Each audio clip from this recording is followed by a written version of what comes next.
The recording. Okay, so welcome everybody to this webinar.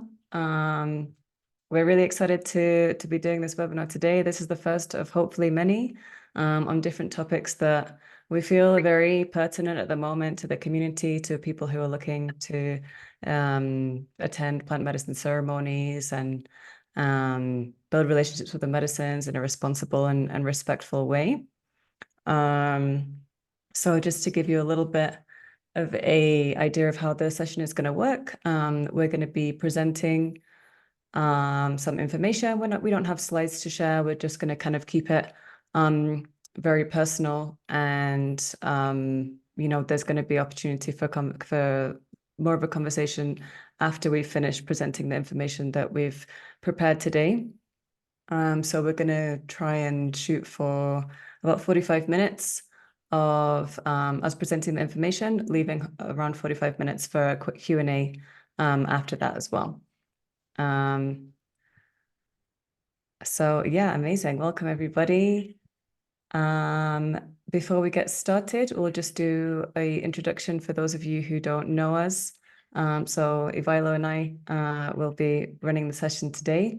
So Ivailo, would you like to introduce yourself and let people know who you are and what do you do? Absolutely. Thank you, Max, and thank you everybody for being tonight on this call. My name is Ivailo, and I've been working with the sacred medicines as a participant for a little bit more than 7 years now. And for the last 3 years, I've been accompanying people with the preparation and integration for ayahuasca, San Pedro, and I also share mushrooms and recently kambo with people more experienced with mushrooms than with kambo. And yeah, very happy to be here tonight. It's a topic that comes up often, especially when people connect to come to a ceremony. They're oftentimes worried, oh, what if I have a bad experience? What should I do? So we're very happy to have this call to share good information, connect, talk about the important things in life. And thank you very much for being here. Over to you, Max. Yeah, thank you so much. So as you know, my name is Max. I live in Santa Elena, like Ivailo, here just outside of Medellin. I'm a student of the plants. I've been attending plant medicine ceremonies since 2019, mostly with Yahe, but also more recently in the last few years working with other medicines as well, such as Wachuma and Kambo in terms of my own personal experience. I'm a writer, so I write about the medicines, and my mission is to educate around the medicines and advocate for responsible use of them. And I also support the Colibri Garden practice, helping to organize and facilitate ceremonies with Jahe and Wachuma, and this year retreats as well, which is really, really exciting. And I also am very passionate about plant medicine integration.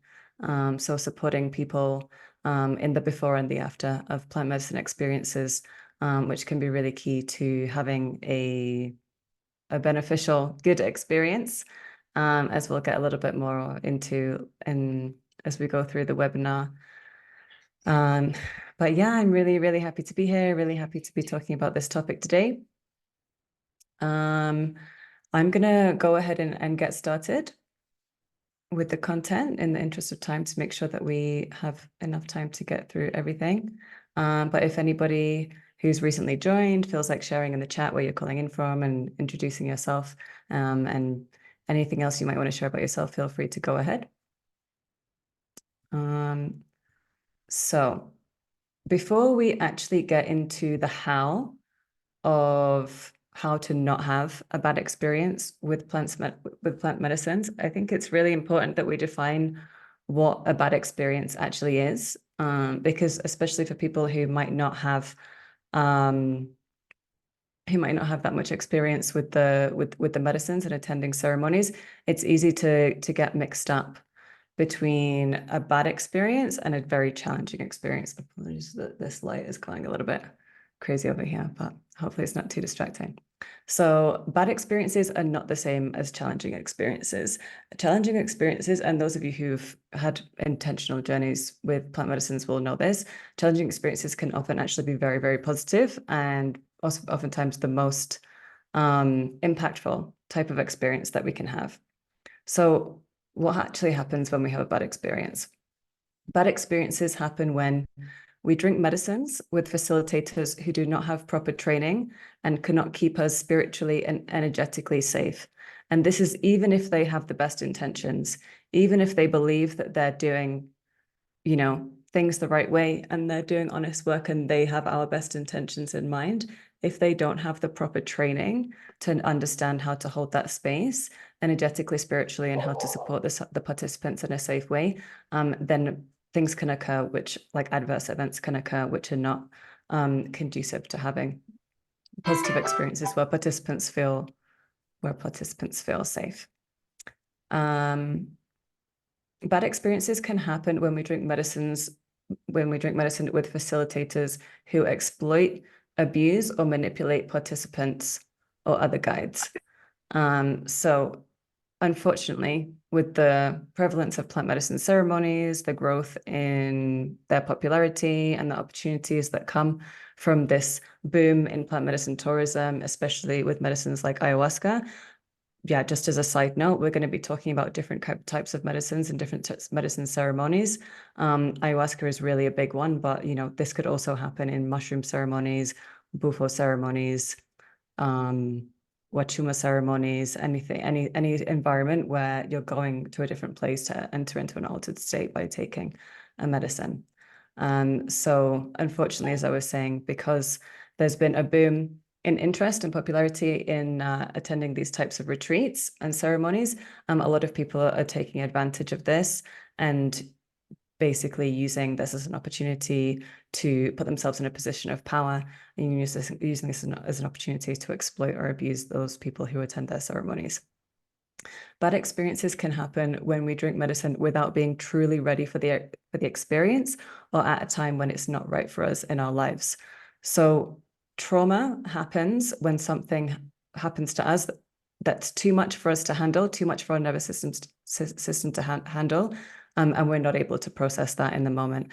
This can be something similar can happen with plant medicine ceremonies. If we're not truly ready, if we don't have the tools, or if we've been given too much medicine that is actually appropriate for us in the moment, then some experiences can be far too overwhelming and traumatizing for some people. And that's why we need really good tools to be able to navigate strong plant medicine journeys. Bad experiences happen when we drink medicine when there are psychiatric, medical, or pharmaceutical contraindications that can cause an extreme adverse reaction. So some medicines will be a little bit stricter than this than others. For example, with ayahuasca, there should always be a very, very strict medical intake process to make sure that there are no contraindications, whereas other medicines, such as mushrooms or MDMA, for example, they don't have as strict of a contraindication list, but that is something that can happen if the proper intake process is not done. And then finally, bad experiences can happen when we drink medicine when we do not have sufficient support, either before, during, or after the experience. It's really important to make sure that we have the support that we need throughout the whole journey.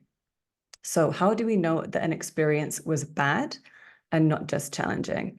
So the key to identifying this is after the experience, we're left feeling like we need to heal from that ceremony or that journey itself, rather than that ceremony or journey or experience helping us heal what we, had taken into it. And this is different from feeling like a lot of stuff might have come up in the experience that we might need to process and work through, because this is a very common part of plant medicine healing. And oftentimes when we drink medicines such as ayahuasca, if there are certain emotions that we're not allowing ourselves to feel, or certain internal states that we're not paying enough attention to, and we haven't released and we haven't processed, then it's actually common for that to come up in the aftermath of a journey. And that's that is a common part of the healing, but that's very different from having an experience that was bad and harmful and unsafe. So yeah, just those are just some definitions to make sure that everyone's on the same page as what we're actually talking about when we talk about bad experiences. So now I will hand over to Viola, who is going to take us through choosing and vetting a retreat center and or facilitator. Thank you very much, Max. I'm going to, I just want to say something about the last point that I used to, for a very long time, say that there are no bad experience. It's impossible to have a bad experience when people would come and ask for, well, what if I have a bad experience? But then after talking to some facilitators in the space, I changed my mind. And yeah, it is possible to have a bad experience if you go in a place where people cannot look after you. But at the same time, like we can't go into a ceremony fearing having a tough experience, because we're going to have this intimate meeting with ourselves, and we have to be ready to face whatever might come up. And having tools to deal with that situation is very, very important. And when we begin is actually from the beginning choosing the place we're gonna go to drink medicine, to do a ceremony. So just some general guidance on how to go about this process. So it's good to, obviously, the best way is to have recommendations from someone that you know, someone who's had an experience, been in that place, ideally two people, more than one person. Or if it's someone that you really, really, whose judgment that you trust, it can be that one person as well. Check out some reviews and testimonials.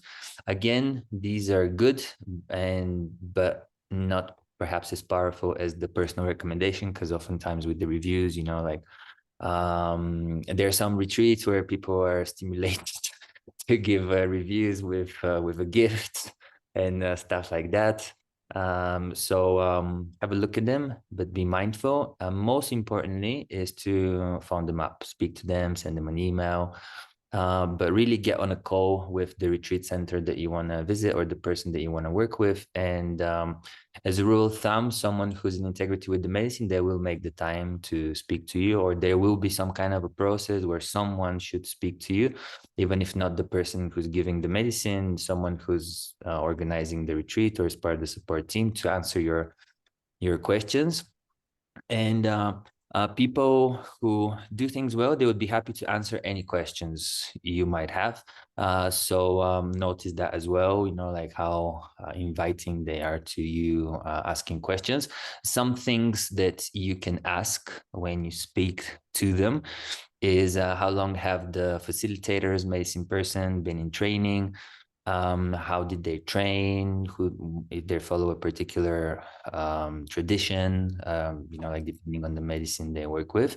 And also perhaps another question you can ask is how they sort their medicine, or like maybe how they dealt with a difficult situation, or what has been a challenging situation they've had to deal with, etc. And anything else really that comes to mind. There's no inappropriate question that you can ask at over such a call. So just make sure you ask all the questions that you want. And actually for example, when I speak to people who've done research and they have lots of questions, I love it, because it communicates to me that this person is serious about the work they're doing. And I'm always very happy to answer all their questions. So the retreat center that would be a good one would be very happy to do that as well for you. And maybe some red flags, something to kind of think about, or that might be a cause for just to have a second thought, is they don't really have an intake process. Like for example, you contact someone, I'm really interested in coming to a ceremony retreat. They're like, oh yeah, sure, like make the payment here and join. So there are certain things that people should be asked depending on the medicine that you're working with. So it's very important to have an intake process, to ask you questions about your health, about your history with the medicine experience that you have. Another red flag is, and this is why it's so important to connect with people and feel them out, is there's this kind of a bit of an energy of like superiority, you know, like how the person you speak to speaks from this like all-knowing, you know, like position of authority, you know, like which is a little bit off-putting, you know, like it's a very fine thing, something that you would feel, but just you know, like they are they're something more, they know something more, something special, something hidden that you don't have access to. Also, another red flag is trying to impose their belief system on you. I guess, you know, like we all believe things about the world and politics, etc. And there is a way to share our views without imposing our belief system on others. So keep an eye for that. Also, there's the hard sale, you know, like for the retreat. For example, you know, like someone you speak to them and you tell them, oh, I've been feeling such and such, and then I'm not really sure about this retreat, and they're like, well, how long what's going to be the effect in your life if you don't change your anxiety in the next 6 months, or if you continue acting like this way in the next 6 months, 1 year? Kind of like trying to push on the in this in sales terminology is the pain point, you know, like wherever your problem might be, wherever you might be looking for some help, like trying to emphasize that. So be mindful of that. And then really what I love telling people is there's no objectively correct answer whether you should go to this retreat or this ceremony. It's very subjective, and it's really about how you feel.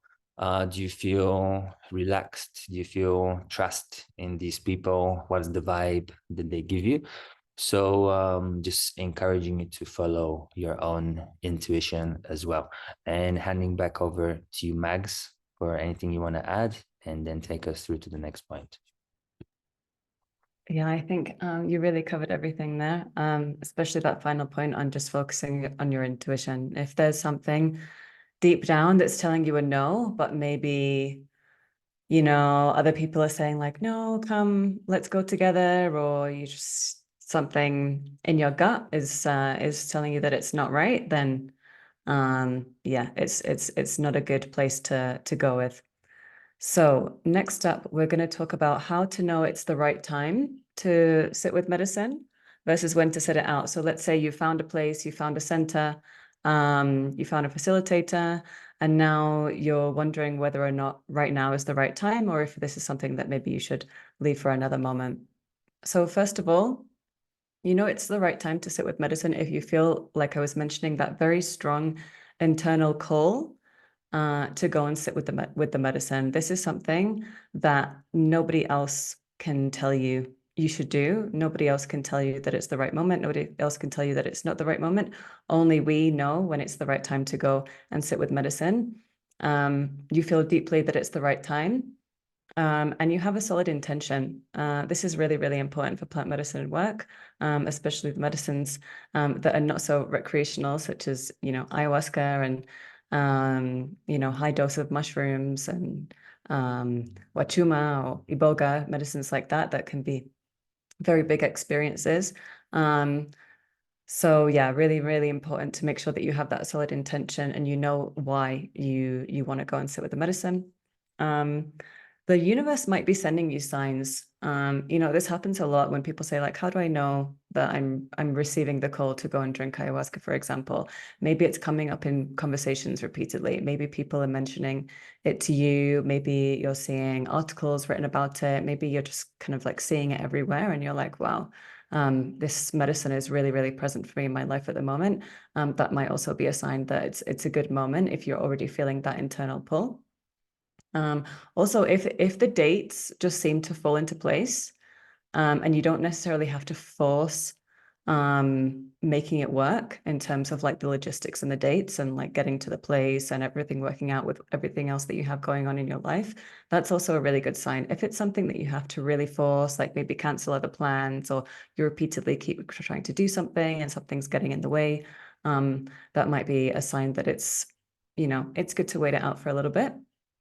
Another really important thing to keep in mind for this is making sure that you have the time and the space in your life for the preparation and for the integration. You know, if you're at a moment in your life where you're absolutely stacked with work, obligations, stressed, you have a lot on your plate, and you know that like you're not going to be able to do the preparation that whatever the facilitators are recommending to you. For example, in the case of ayahuasca, it's really important to make sure that you do a physical cleansing and a diet beforehand, to make sure that you're entering into the experience as clean a vessel as possible. And that also goes for a mental diet, and making sure that we're not going to places that are going to be a different frequency and vibration to that of the medicine. That's, if you're not able to commit to that, it might not be the right moment. And the same goes for having that time and space for the integration afterwards. If you are, planning to go to a retreat where you're going to be, there's a retreat and you're going to be sitting with the medicine multiple times, and then the day after this retreat finishes, you have to go and do a business trip, or you have to go and fulfill some other kind of responsibility that's going to demand all of your time and energy. You're not going to have the time and space to integrate the experience that you just had. So we always say, ideally, if you can just give yourself at least, the weekend or a day or a couple of days after a ceremony or after a retreat, just to really give yourself the space to process everything that you've just been through. That's ideal. As I kind of alluded to this before, but it's also really important to make sure that you have a support system that you can call on. Oftentimes we come out of these experiences and we feel absolutely incredible and amazing, and we have so much clarity and everything's great, and we know exactly what we need to do, and we have that drive and that clarity around all of these next steps, and we feel great. And more often than not, that is the case. But other times people come out of the experiences and it's brought up a lot for them. It might have brought up a lot of feelings of anxiety, feelings of depression, sadness, different emotional states that this person might need to process in the aftermath. And if that person doesn't have a support system around them, in the case that they come out of an experience and they feel a little bit destabilized, then that can, things can go south pretty quickly if they're on their own. So making sure that you have a support system that you can rely on after the experience is also really important. And then just to add a little disclaimer here. So a lot of people kind of have this idea that I want to drink ayahuasca, but I'm too scared. I have fear. I feel too nervous. So I'll wait until I don't feel scared anymore. And I see Violet laughing because, years and years later, many, many ceremonies later, every time we go up and drink that cup of medicine, we still have fear. So it's not something that goes away. I don't believe that it's something that will ever go away for most people that engage in this work. And in actual fact, having some fear and feeling nervous is a good thing, because it shows that you respect the medicine, you respect what is, what this experience has the potential to do. And it's a good sign if you have that fear and that nervousness. So don't let that make you think that it's not the right moment. It's okay to have some fear, and then still go ahead anyway. So when is it time to sit it out? So as mentioned before, if you have any psychiatric, medical, or pharmaceutical contraindications, it's really, really, really, really important that you don't go against any of these recommendations, that the retreat center or the facilitators might be making to you in terms of not combining certain medicines. Some people will say, oh, I'm taking antidepressants, but I really want to drink ayahuasca, so I'll assume all of the responsibility to what happens to me. Well, that might be the case. They might think that that's okay in the moment, but if something happens to that person, they end up having to go to hospital, they end up needing medical attention, they end up causing disruption in the ceremony. That impacts everybody that's at the ceremony. So it's really important to never lie about any medications or medical conditions that you have before entering the ceremony. It might be a good idea to sit it out if you've recently experienced something very distressing or potentially traumatizing in your life, and you do not have adequate support that you can rely on in case you feel more destabilized after the experience. So for a lot of people, especially if they're drinking for the medicine for the first time, going to a retreat or a ceremony straight after something like the recent loss of a loved one, or, you know, a very important relationship in their life breaking down, or something that's come on very, very suddenly and caused a lot of destabilization. For a lot of people, it's not going to be the right moment. For some people, it might be the right moment as long as they have that proper support system in place to be able to help them in the aftermath if they do end up feeling more unstable. Another kind of like red flag that it's not a good moment to drink medicine is you've been sitting with a lot of medicines. You've been going to ceremony after ceremony, potentially with different medicines. You know, you've been going to all of these retreats and you're not doing anything with those experiences. You're not doing your integration. It's kind of like doing your homework on the teacher's desk when we go back to the medicine and we haven't actually done all of the things that we're supposed to have done since the previous ceremony. And obviously integration is an ongoing process, but if you're going to be attending ceremonies frequently or going to a lot of them, it's really important to make sure that you're doing that work and doing the integration between each ceremony and retreat. And then finally, it's not the right moment to drink medicine if somebody else is telling you. If, you know, your friend is going to a retreat and they really don't want to go on their own and they want you to go with them and you don't feel like it's right, but, you know, they're really begging you and they really want you to go with them and you're sort of thinking, oh, maybe I'll just go to accompany this person. No, it has to be the right moment for you and it has to come from deep within you. Nobody else can tell you that it's the right moment, only you know. So yeah, just keep that in mind if you're in a situation where somebody else is trying to convince you, whether it's a friend or, you know, the facilitator themselves, as Ivilo had mentioned, it's not appropriate for anyone else to tell you you should go and drink medicine at this time. So yeah, Ivilo, anything that you would add before we move on to the next part?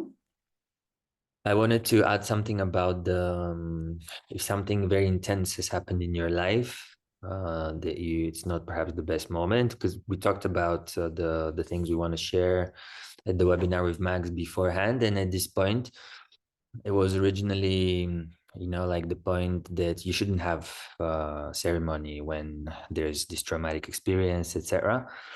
And then, you know, like we were talking and I actually shared that I think it's actually the best moment to have such an experience, but very important, the point to have the adequate support after. Most of you here, or at least, you know, like around like half of you here, I'm sure you definitely sat with medicine. And, you know, like perhaps you've already done certain amount of work, a certain amount of time and energy you've invested to develop the relationship with yourself, get to know yourself, etc. So after a very powerful experience, you're able to sit with that and process. And perhaps for people who are just beginning the journey, they don't necessarily have all these inner tools. So what I have experienced myself, you know, it's not that these people shouldn't drink medicine. I think they should, but then also to be accompanied very well in the process afterwards. And I've had a couple of experiences lately where one of them was recent, the other one was maybe about a year ago. And there was this girl who went to a ceremony. She has like Colombian roots, and she went to a ceremony, and then like she, you know, like lived all this darkness and murder and blood and stuff like that, and she was just like left there, not knowing what to do with it for a good like 10 days, couple of weeks, 3 weeks, and until we got to speak. And she was just so confused with the experience and having all kinds of thoughts.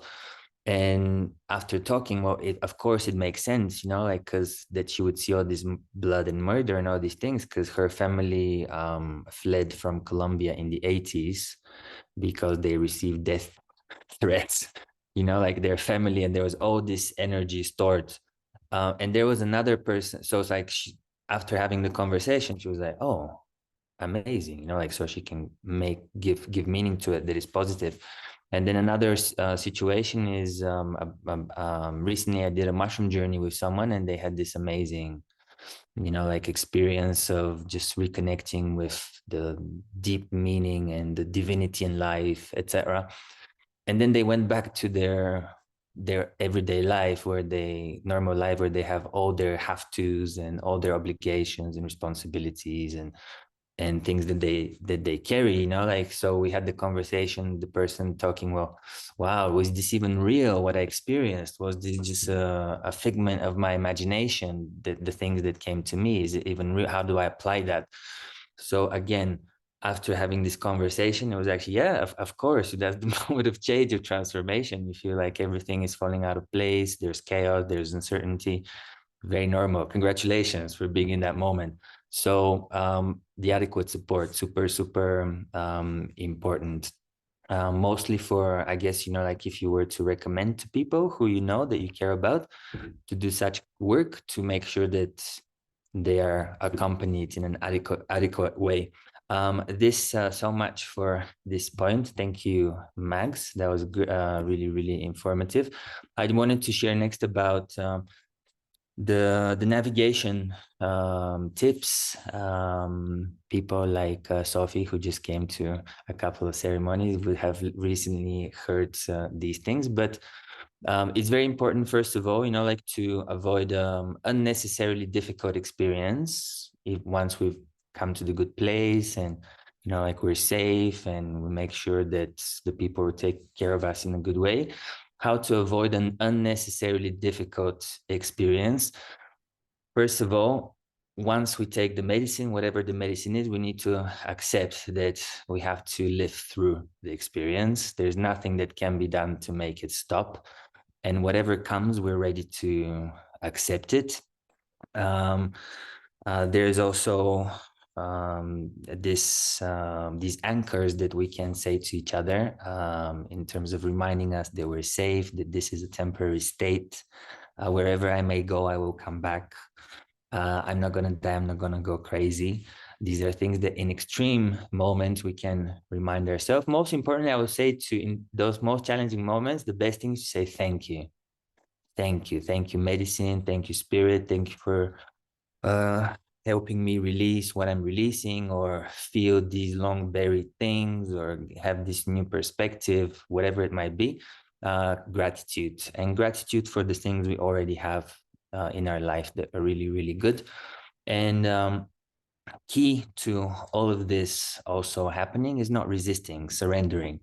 Perhaps the most important advice that I've received on this path, and that I really love sharing with people, is don't think what you're feeling, but feel the feeling. So it's about, you know, like whatever might happen, if we accept that any emotion that comes in a ceremony is good, because it's an opportunity to release that emotion. And of course, if you want to release sadness or anger or guilt, we have to feel these emotions first to release them. So going in with that preparedness, whatever emotion might come, when it comes, instead of trying to analyze it or think about it, or like, I don't want to feel this, when is it going to stop, this is too much, instead of thinking and analyzing and trying to understand it, just to connect with the breath, relax, focus on where in the body we're feeling what we're feeling. And it's just a different way of like focusing the energy on the body. And it allows us to very quickly go through a challenging moment. If we're able to focus on the energy on the body and not go into our heads and try to analyze and think about things, even if we feel something very intense, we're going to feel it, and then it's going to pass. And that's the most efficient, most effective way to transmute and move energy with the medicine. And I think generally it's a good approach for everyday life as well. Like when something happens, to have that capacity to just breathe a little bit, don't act out, don't speak, don't go into thinking and analyzing, but just have that space to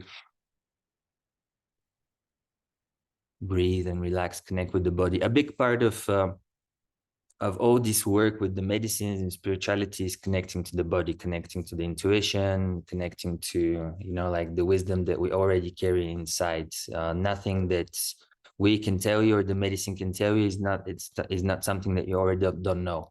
You already know your own truth, what's true for you. The idea, we all do that, and we all have that capacity. The idea is to be able to connect with the body and read well the signals, and then give the mind its proper use as a tool being directed by the heart. not as like the thing that directs where we go.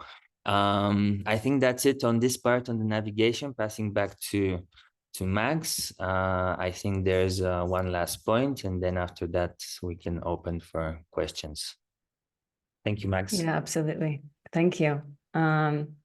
So now coming to the last point of what to do if you've already had a bad experience. So maybe you've experienced something like what I mentioned in the beginning. Maybe you found yourself, unwittingly being in an unsafe place with an unsafe facilitator. Maybe you were in a situation where you were actually taking medicine on your own. Maybe you were taking something like mushrooms or a synthetic medicine like LSD, for example. You were on your own at home, and maybe it was just too much. You didn't have support. You didn't have anybody there to help you through that process.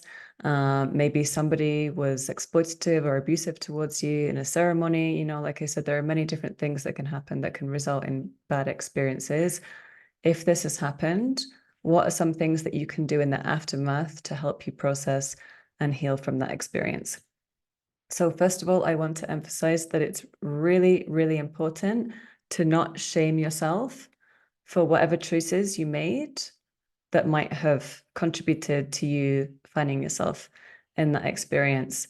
Obviously, shame is an emotion that we all feel. It's present in all of us for different levels.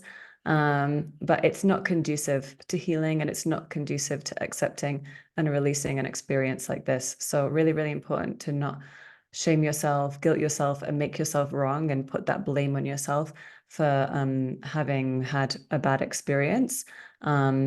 And just really try to accept that it's happened, and now it's about focusing on the steps that you can take to be able to heal from it. So if you're in the immediate aftermath of an experience like this, it's really crucial that you give yourself the time and space to process and create a feeling of safety in your body again. If you were in an unsafe experience, or if you were experiencing very, very overwhelming effects that were too much for your nervous system, too much for your body, too much for you to handle in that moment, then it's really important for you to do different self-care practices, rituals, exercises that are going to help you create that feeling of safety in your nervous system and take you out of that fight or flight state. So this can look like doing some calming breath work, some gentle movement that supports embodiment, such as yoga. Body work and massage can also really be helpful in terms of somatic processing as well.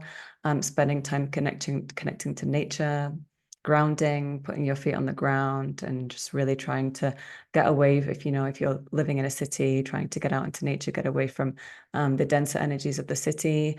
Nurturing your body with nutritious food and movement is going to be really helpful as well. And then any other embodiment practices or rituals that really help you feel safe and regulate your nervous system again. That's good, rather than kind of like getting carried away in the mental arithmetic of what happened and why did it happen. First and foremost, it's about creating safety in the nervous system and body again, which kind of leads on to my next point here, which is seeking support. So if you're really struggling to get into that place where you're feeling safe and regulated, if you're feeling very unstable, if you're just still feeling very, very confused, I think actually in any case, if you had an experience like this, it's important to seek support. So this can come, in different forms. If you have a therapist that you're working with, especially if that therapist understands the medicine work and has experience with the medicines, it's a good moment to lean on them, or perhaps a coach, an integration coach can also really help with helping you process and release and move through some of these things that you might be going through. Attending an integration circle is a really beautiful way to connect with community and receive that group support. Or if you have friends who are reliable and who understand the medicine work.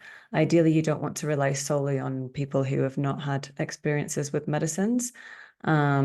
Just because those of you who've drunk medicine will know it's not, that there's anything wrong with having not had the experience, but it's just simply impossible to understand unless you've actually had it yourself.